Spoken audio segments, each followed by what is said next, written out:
안녕하세요. 텍사스 레거시의 샘입니다. 지난 시간서부터 DFW 지역에 어떤 멋진 프로젝트들이 진행되고 있는지 알아보는 순서를 갖고 있는데, 이번 시간에 갖고 온 프로젝트는 정말 멋진 프로젝트입니다. 바로 DFW 공항의 터미널 F에 관련된 내용인데, 이 내용이 현지에 계신 분들도 잘 모르시는 분들도 계시더라고요. 그래서 현지에 계신 분이든 현지에 계시지 않으신 분이든 간에 이 프로젝트가 어떤 익사이팅한 어떤 멋진 프로젝트이고, 또 이것 통해 어떤 기대를 할 수 있는지에 대해서 한번 다뤄보도록 하겠습니다. 구독과 좋아요 그리고 알림 설정 꼭 눌러주시기 바랍니다. 네, DFW 공항, 국제공항이죠. 국제공항에 대해서 얘기를 하기 전에 조금 더 역사를 알면 너무 좋을 것 같아요. 되게 재밌는 역사가 있더라고요. 저도 찾으면서 이렇게 알게 된 것인데, 한 50년대, 60년대 이미 달라스와 포트워스, DFW가 달라스 포트워스 공항이잖아요. 그 줄임말인데, 그 달라스 시와 포트워스 시에도 공항들이 있었어요. 그래서 달라스에 이제 러브필드 공항이라고 있고, 포트워스에 미캠 공항이라고 있어요. 근데 그 두 공항들이 이미 있었는데, 이제 달라스 쪽에서 포트워스 시에 우리 여기 공항들이 좀 작으니까 우리 같이 협업해서 더 큰 공항을 만들자, 이렇게 제시를 했었는데, 포트워스 시에서 그걸 거절을 했다고 하더라고요. 그래서 그거를 중지하기 위해서 60년대에 이제 FAA, 그 연방 공항청이죠. 공항청에서 중재를 나서서 너네 두 시가 이 공동 합작하는 공항을 만들지 않으면 기존에 있는 공항들의 연방 펀딩을 연방 예산을 주지 않겠다라고 이렇게 얘기를 하면서 중재에 나서서 DFW 공항을 그럼 짓자, 만들자 하는 그 결정이 60년대에 났다고 합니다. 그래서 정확하게 달라스시와 포트워스시 딱 중가운데 거리되는, 지금 사우스레이크와 그레이프바인과 그 코펠 지역이 이렇게 함께 뭉쳐져 있는 그 지역에 DFW 인터내셔널 에어포트, 국제공항을 설립을 하게 되는 그런 역사적 배경이 있더라고요.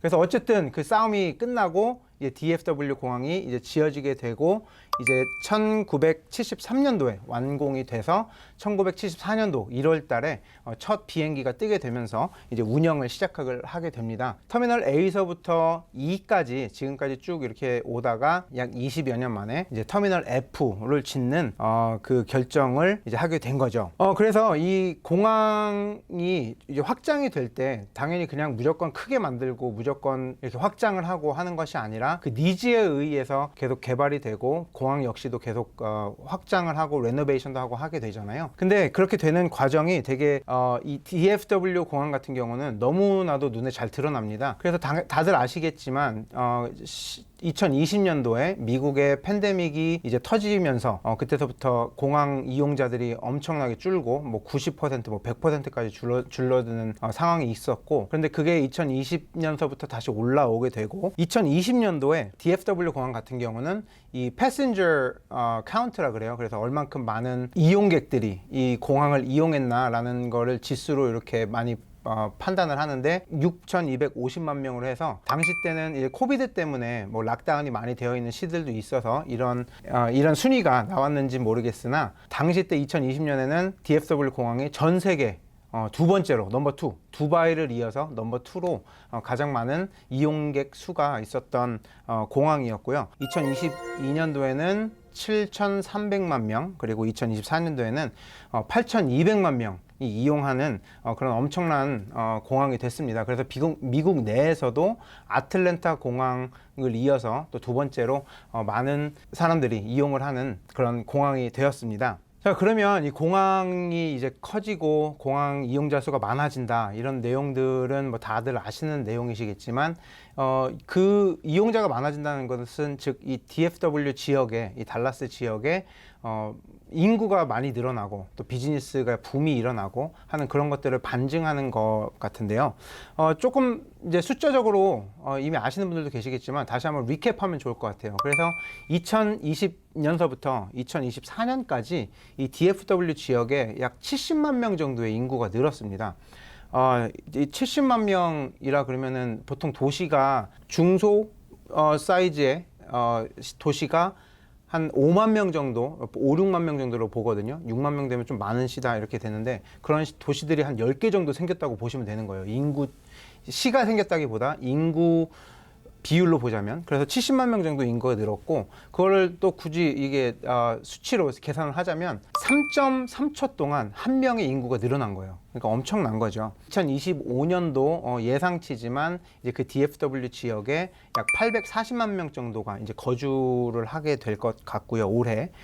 그래서 그 인구수는 이제 텍사스 전체를 봤을 때 한 32% 정도의 인구들이 이 지역에 이제 밀집해서 살고 있다는 얘기가 됩니다. 그러면 인구들이 왜 이렇게 늘어나냐? 사람들이 그냥 이쪽 와서 사는 게 아니고 인구 증가 뒤에는 항상 그 드라이버가 있는데 그 인구 증가의 드라이버는 바로 일자리죠.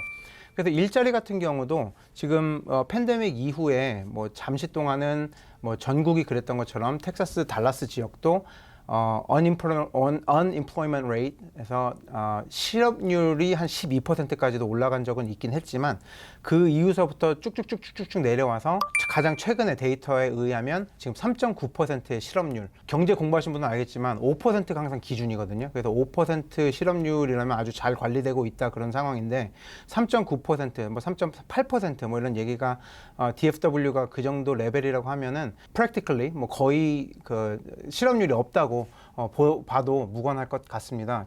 노동을 할 수 있는 인구들이 뭐 거진 다 일자리가 있다는 얘기거든요. 그래서 2019년서부터 25년도까지 총 합쳐서 한 17%의 그 일자리들이 창출이 됐습니다. 이게 17%가 이 5, 6년 사이에 만들어진다는 것 자체는 엄청난 붐이거든요. 그래서 이런 현상들이 있기 때문에 그런 공항 역시도 확장의 니즈를 느꼈다, 이런 얘기를 드리고 싶어서 이렇게 좀 자료를 갖고 와봤고, 달라스 지역에 생각보다 이 포춘 500 그 미국 500개 기업들의 본사들이 이쪽 상당히 많이 있어요. 그래서 우리가 잘 아는 엑손 모빌, 그 오일앤가스 회사죠. 그리고 또 AT&T 통신회사. 전 개인적으로 AT&T를 사용을 하고 있습니다. 뭐 광고 없어요. 근데 아무튼 제가 사용을 하고 있고, 그리고 공항 얘기를 하고 있으니까 아메리칸 에어라인이 본사가 또 포트워스에 이렇게 있고, 이 DFW 공항을 메인 허브로 사용을 하고 있고요. 조금 작은 규모의 항공사지만 사우스웨스트 항공사 역시도 여기 달라스에 본사를 두고 있고, 몇 년 전에 토요타 USA도 미국 지역 본사를 캘리포니아에서 여기 우리 플레노 텍사스로 옮기는 그런 일들도 있었고, 그 외에도 많은 대기업들의 이 지역 본사들이 우리 여기 DFW 지역에 많이 포진을 하고 있습니다. 그래서 일자리들이 뭐 계속 생겨나고 있는 상황이죠. 네, 그러면 다시 DFW 공항 터미널 F 토픽으로 돌아와서 여기 이제 차트를 한번 보여드릴게요. 그래서 이게 2029년에서 24년도까지 미국 안에서 가장 바빴던, 가장 패신저 수가 이용자 수가 많았던 공항들을 탑 5로 가져왔는데, 아까 언급드렸던 아틀랜타 공항, 그리고 그 1위였고, DFW 공항이 2위, 그리고 덴버 공항, 그다음에 LAX, 로스앤젤레스, 그리고 마지막에 이제 시카고의 오헤어 공항인데요. 다들 뭐 익숙한 그런 공항들인데, 여기 표를 보시면 아시겠지만 2020년도에 팬데믹이 터지면서 완전 이제 곤두박질 치면서, 여기 재밌는 현상이 그때서부터 이제 순위가 많이 바뀌었습니다.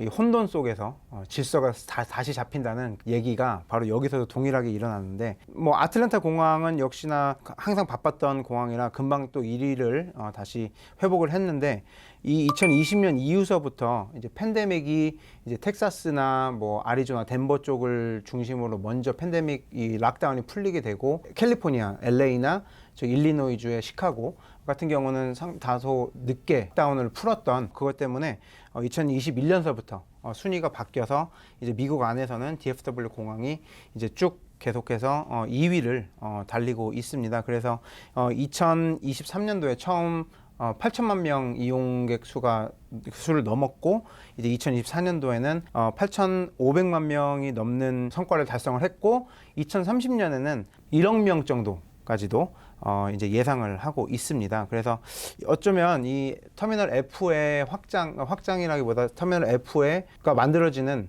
그것은 어쩌면 필연일 수밖에 없다, 이제 정말 니즈에 의해서 만들어질 수밖에 없는 그런 상황이라고 보시면 되고요. 터미널 F 같은 경우는 크기가 한 40만 스퀘어푸트, 평으로 하면 한 11,200평 정도 되는 그 일자형입니다. 일자형 구조로 돼 있고 게이트 15개 정도를 이제 시작으로 이제 터미널 F가 만들어질 건데 재밌는 부분은 이게 아무래도 새로 신축하는 그런 터미널이다 보니까 여러 가지 새로운 테크놀로지, 새로운 기술들이 많이 도입되고 그것 중에 하나가 바로 이 오토노머스 배기지 시스템이래요. 그래서 이제 비행기가 내리면 원래는 사람들이 그 카고에서 이런 짐들 다 내리고 이렇게 했던 그런 것들을 다 이제 자동으로 자동화하고 그 운전하는 그 자동차들도 다 자동으로 움직이는 그 기술을 도입을 한다고 합니다.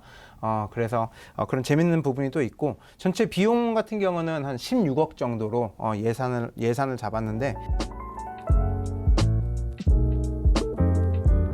시공법과 관련해서 아무래도 제가 부동산업에 있고 또 개발 사업도 하고 있기 때문에 어떻게 시공이 되나 궁금한 점이 있었는데 이번 터미널 F의 이 시공법은 바로 모듈식 건축입니다. Modular Construction인데 말 그대로 이 모듈을 그 현장이 아닌 다른 데서 만들어서 이 모듈을 가지고 와서 그 현장에 이제 조립을 하는 시공법인데요. 예전에도 한번 다뤄봤던 내용이긴 합니다. 그래서 우리가 인력이 없어지고 또 비용도 올라가는 지금 이런 인플레이셔너리 이 시점에서 공사할 때 비용들을 절감할 수 있을까? 어떻게 cost overrun이라고 하죠. 그 cost overrun을 이렇게 줄일 수 있을까라는 그런 고민들을 많이 하고 있는데 그것 중에 솔루션으로 나왔던 것이 바로 3D printing construction이나 아니면 이 모듈식 건축인데 이번 터미널 F도 이 모듈식 건축으로 진행을 한다고 했습니다. 그래서 모듈식으로 하게 되면 긍정적인 요소들이 뭐 여러 개 있는데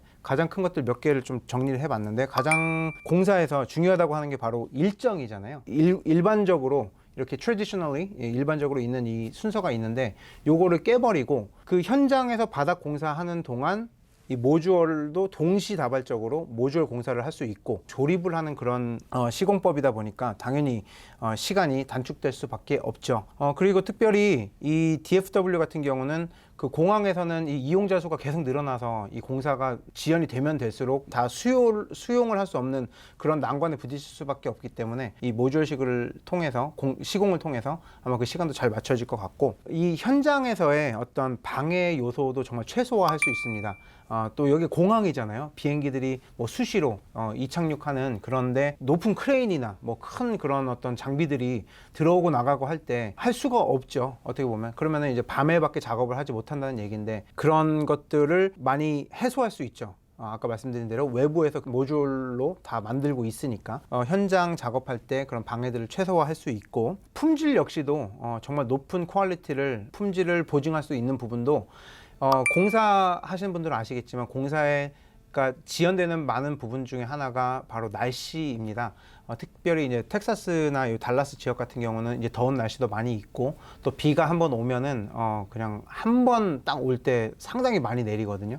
그러면 그런 나날들이 많이 되면은 자연스럽게 어쩔 수 없이 그 공사 기간도 늘어날 수밖에 없고 그리고 공사가 되지 않고 있던 그 현장에 있던 그런 자재들이라든지 그런 제품들이 안 좋아질 수가 있거든요. 그렇게 되면 품질이 이제 떨어질 수밖에 없는데 방금 말씀드린 대로 이 모듈식으로 하게 되면 그 날씨의 영향을 또 아무래도 덜 받게 되죠. 그래서 기대했던 그 품질을 그대로 진행할 수 있는 효율도 향상되는 그런 기대를 할 수도 있고요. 그리고 마지막으로는 당연히 그렇게 효율도 좋아지고 날짜도 잘 맞고 공사 자재들의 어떤 디펙트도 떨어지고 더 낮아지고 하다 보면 당연히 효율이 올라가게 되고 그것은 당연히 이제 비용 절감 아니면 비용을 예산했던 것만큼 이제 그대로 사용을 할 수 있는 그러한 부분들이 많이 있어서 이 모듈식 건축을 도입한다는 게 상당히 기대가 많이 됩니다. 그래서 이런 시공법들은 사실 이 작은 개발 업체들에서는 하기가 너무 어렵죠. 당연히 비용도 그럴 것이고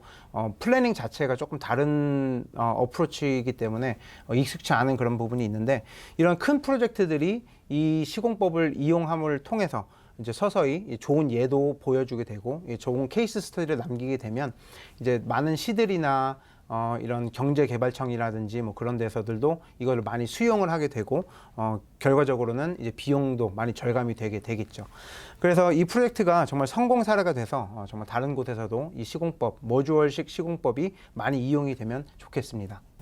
네, 이렇게 해서 DFW 국제공항의 터미널 F가 이제 만들어지는 것을 우리가 기대를 하면서 우리가 이제 유동 인구가 많고 달라스가 커진다, 뭐 사람들 많다, 뭐 이런 얘기를 많이 듣는데 소문만 많던 게 아니라 정말 이 프로젝트를 통해서 이 터미널 F 확장을 통해서 그게 소문이 아니라 진짜로 이렇게 늘고 있구나 하는 그런 좋은 사례가 만들어진 거라고 생각을 하고요. 그리고 지난 편에서도 말씀드렸던 대로 2026년도에 이게 텍사스에서 특히 달라스에서 이런 피파 월드컵도 치러지고 뭐 이런저런 행사들이 많이 있는데 행사들이 많고 특히 국제 행사들이 많아서 이렇게 갑자기 하이법 된다 그러면은 그거는 조금 조심할 필요가 있는데 아시겠지만 이런 완공 시기들이 특히 이 터미널 F 같은 경우는 완공 시기가 2027년도거든요. 향후 2년 후인데 2027년도면 월드컵 이후죠. 그리고 또 지난번에 보여드렸던 다른 프로젝트들 그 컨벤션 센터 확장 그것도 완공 시기가 2029년이고 등등. 그래서 어떤 특별한 국제 경기, 뭐 국제 대회를 겨냥해서 만들어지는 것이 아니라 정말 올게닉하게 이렇게 성장되는 그런 부분들을 맞추기 위해서 그 수요를 맞추기 위한 그런 프로젝트들이기 때문에 상당히 건강하다라고 생각이 되고요. 달라스 지역 자체가 관광지가 아니에요. 아시겠지만 여기 사시는 분들은 되게 공감을 많이 하실 텐데 정말 관광지가 아닙니다. 근데 관광지가 아닌데 이렇게 인구들이 많아지고 비즈니스들이 많아지고 이런 경제 활동들이 활발해진다는 것 자체가 개인적으로 생각으로도 그렇고 많은 전문가들이 얘기하는 것이 정말 이 올게닉한 그로스, 상당히 아이디얼한 그런 성장이라고 생각을 하면서 이 DFW 터미널을 통해서 더 많은 사람들이 이 달라스 지역으로 오게 되는 그런 성과를 거두기를 바랍니다. 네, 그러면 오늘은 DFW 공항의 F 터미널에 대해서 한번 알아봤습니다. 유익한 시간이 되셨기를 기대하면서 저는 다음 시간에 또 다른 멋진 프로젝트를 가지고 여러분들께 인사드리도록 하겠습니다. 텍사스 레거시의 쌤이었습니다. 감사합니다.